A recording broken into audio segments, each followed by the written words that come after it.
It was a dark and stormy night, and the coffee room was empty except for one person, Sarah, who had stayed late to finish some work. As she sipped her coffee, she couldn't shake the feeling that she was being watched. Suddenly, she heard a faint tapping sound coming from the corner of the room.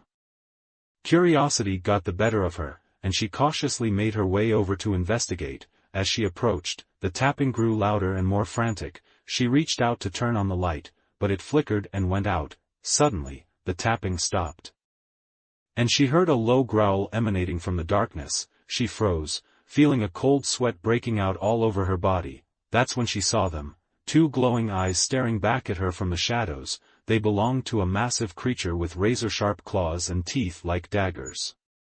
It let out a blood-curdling roar and lunged at her. Sarah screamed and tried to run, but the creature was too fast. It caught her and began to drag her back into the shadows, where she would never be seen or heard from again. The next morning, when her co-workers arrived at the coffee room, they found it in disarray, with furniture overturned and coffee spilled everywhere, but there was no sign of Sarah, and no one ever saw her again. They say that if you listen carefully, you can still hear her screams echoing through the coffee room late at night.